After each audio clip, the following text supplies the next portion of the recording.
Happy Mercury Wednesday, everybody. And my goodness, I forgot to turn on my lights and everything. That's okay. So I hope everybody is doing okay this week. Again, I know we have some tough transits happening, and some, unsettled business and maybe some concerns with how our economy is going and what our leaders of our countries are doing, or what they're not doing or what they are doing, and some of the secret and hidden agendas that will be coming out. And so, and we're still it's October 14th today. So we still have another at least month and a half. I mean, things really are not going to get too much better until December 24th.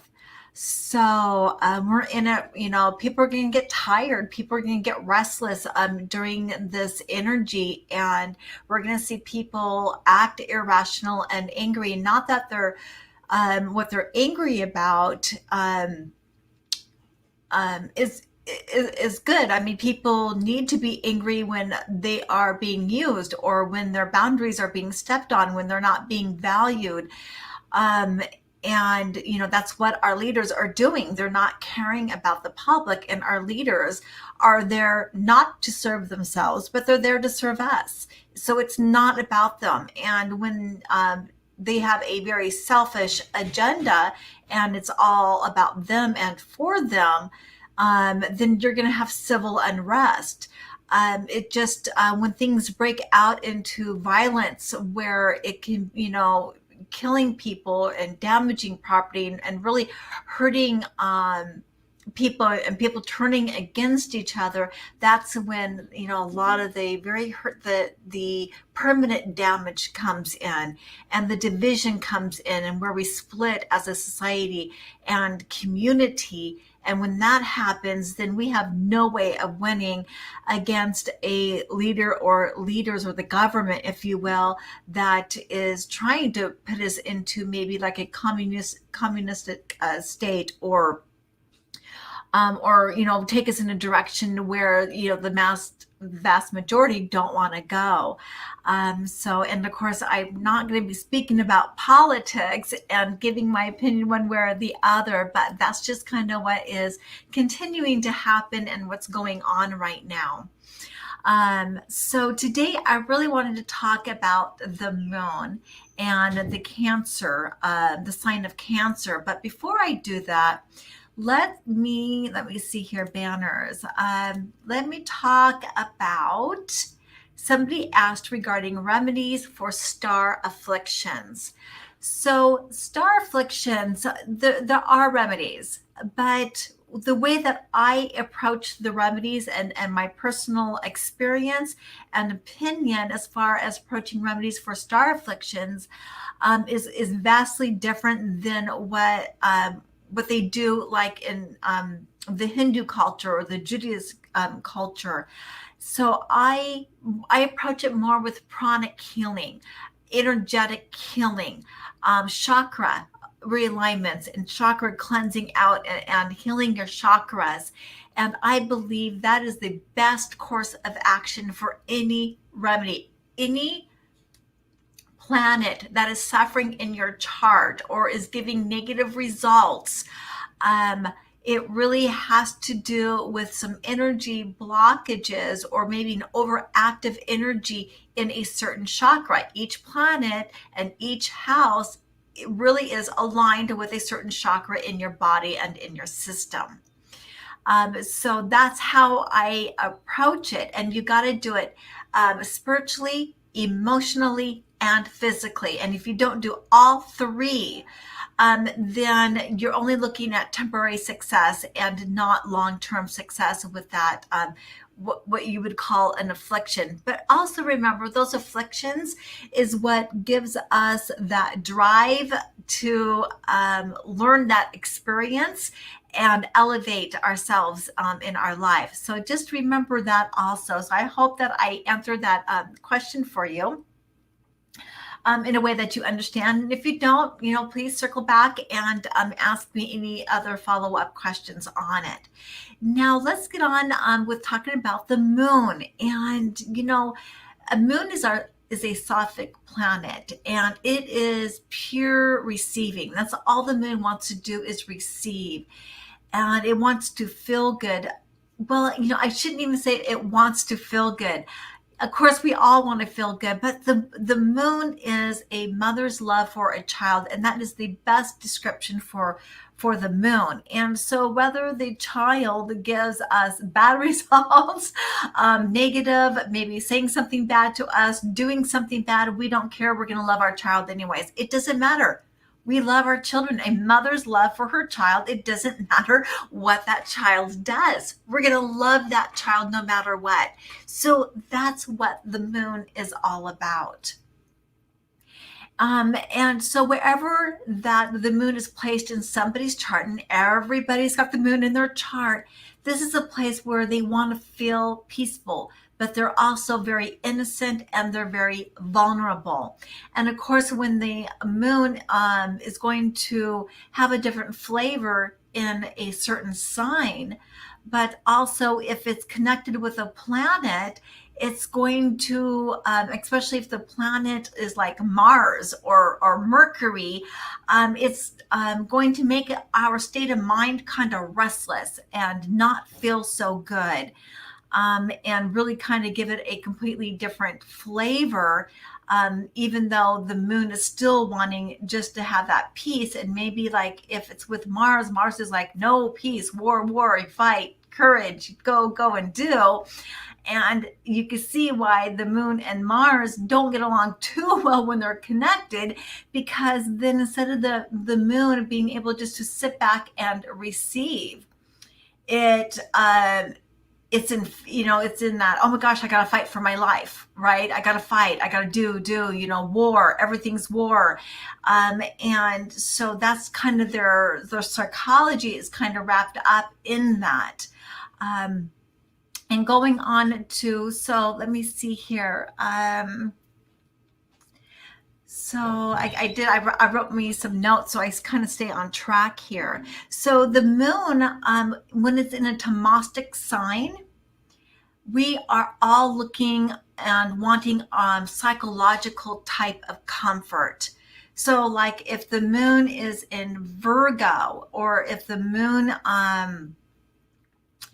let me see, Virgo, Scorpio even, then we're looking for our base needs to be comfort, because Tomastic is really about family and that kind of love and comfort and food, if you will, sex, that those kind of base needs, money, and having all the creature comforts, and that makes us, with the moon placed in a Tomastic sign, that will make us feel better. It will make us feel comfortable when all of that is being met. So that's going to be kind of our main goal when it's in a Tomastic sign. And when the moon comes into a Rajastic sign, it's really more concerned about being that worldly mother, the mother to the world, if you will, and is more focused on being a caretaker of others and the world. So, it's kind of elevated out of that I need comfort, I need to feel good, to I need to care for somebody else, like a mother would care for a child. And then when a moon goes into a sattvic sign, it really is all about that anchoring process in being a mother. And that's all the mother does. It just receives. It receives all of the backlash, the heartache, the sadness, the pain, that the world has to give. And it doesn't take anything in return. It just receives. It just receives all of this, and it listens and it comforts others in that more divine motherly, like a mother is to a child. So the moon is exalted, of course, in Taurus, for us who know a little bit about astrology. And the reason why is, because the moon fluctuates and it's watery, right? And so when we get it into a strong and stable sign as Taurus, it's kind of more like maybe a pond instead of a river, right? You can have a river flowing really fast, and that's going to irritate the moon. There's a lot of movement, but the earth sign really gathers it into a strong, stable, like pond. And so there's not really any ripples in our psychology. So we're a little bit just more stable emotionally, and stable and strong in our mind. And Taurus is also a very peace loving sign. And this is where our moon can really just take root in our world and actually manifest really, really great things, because it's so stable. It can stay very, very focused on what it wants and what it wants to do. So, again, our heart and our mind is settled, and it leads to contentment and peace. People with moon in Taurus, if you notice their character, that they're very content and they're at peace, whether they can be somewhere where it's loud and people are yelling, and they're just or all up emotional, and they're sitting back and they're content in their peace. They're not reacting to anything, right? Because their moon is so stable in that sign of Taurus. Now, moon is debilitated in Scorpio. And that's what we call it. It's debilitated because Scorpio is a sign of being dramatic, right? It's unsettled. It's a very intense sign. Drama. It's the psychological program is very restless in Scorpio, because in Scorpio we are really focused on our deepest inner fears. And so it's all about us having to overcome these fears, and break out of thinking that everything is just so gloom and dark and dangerous, right? So this is just a very unsettling place for our moon to be in. So, but here the moon is going to be forced to learn to strengthen their insecurities. So, but the moon doesn't do well with criticism, not in Scorpio. And Scorpios have a tendency to sometimes really have criticism come their way, and they have to learn to brush it off, if you will. And that's not an easy thing to do. Because usually there is some type of heartache or damage and fear that's stemming from childhood, that really, when somebody moon Scorpio, it can be very hurtful and it can be very damaging to the Scorpios. So, this is part of their evolution, is learning to overcome that criticism, and being able to, overcome their insecurities and their fears and their longings, and know that they are safe in this world. And that everything that they need and everything that they have is right there inside of them.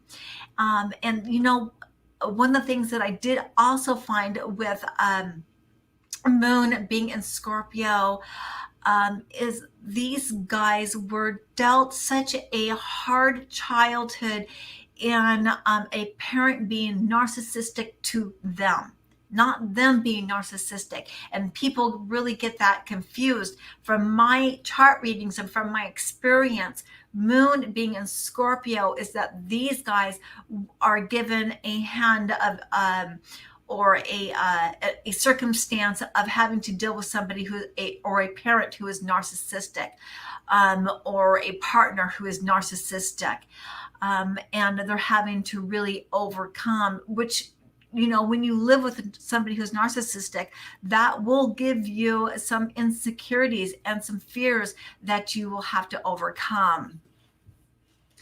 So let me see. Yeah, so here we're trying to really strengthen our emotions and our vulnerabilities, and they do. These guys do, when they get a hold, of that concept that there is no reason for them to be insecure or to fear. They become some of the most strongest psychological people ever. In fact, they make great therapists. They make just astounding people that go into dangerous situations and can keep that calm, because they know what's going on. I mean, they're very psychic. And they know the underflow current, and they understand fears and insecurities of other people.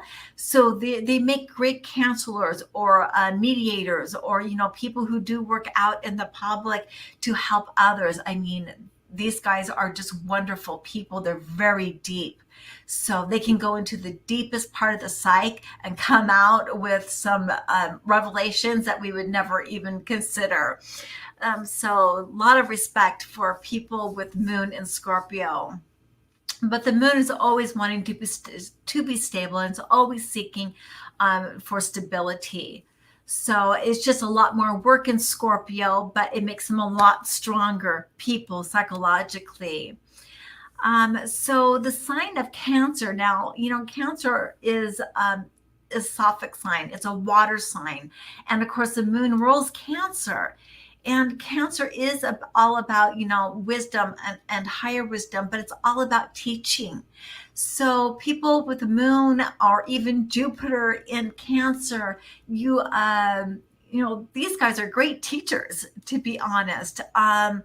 They understand the wisdom, and they understand the wisdom of teaching, and is really able to communicate and have a beautiful flow of emotion, feelings with their words, and with how they're teaching others. So it's very movable. Cancer is our fourth house, with Aries rising.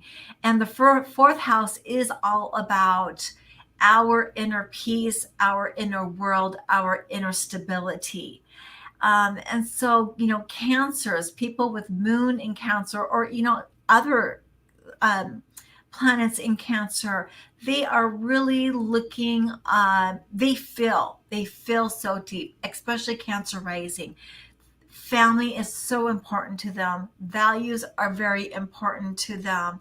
And they really have to find the courage to have to stand up and do courage sometimes with hidden enemies, and they have to find that courage and that strength to do that, and and be stable in that way.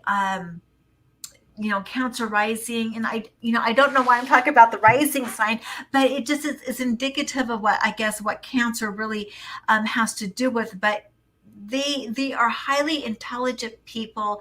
Meditation is important, that inner wisdom, that inner peace, and having that settled mind, and just really being at peace is so important for people with Cancer. And when you got planets going in the sign of Cancer, that's what they're looking for. Whether it be Mars, whether it be Jupiter, whether it be the sun, they're always looking for that stability and wanting to refine that planet to elevate it to something that's higher, and through meditation and through teaching what they have learned and their wisdom of that planet.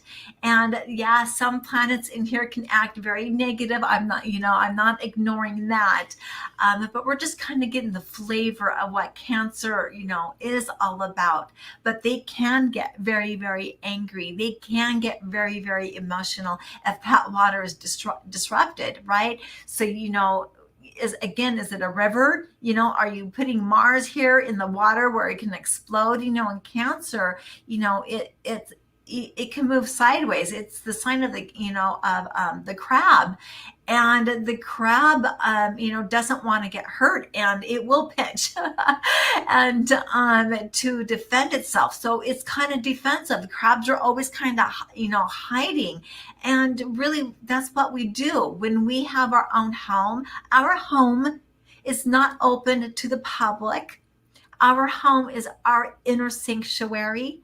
So that's really important that, especially with Cancer rising, but planets in Cancer have that inner sanctuary, or have a sanctuary that they can go to where they can find that peace and that stability, for, wherever it may be placed in their chart, or what planets are in there.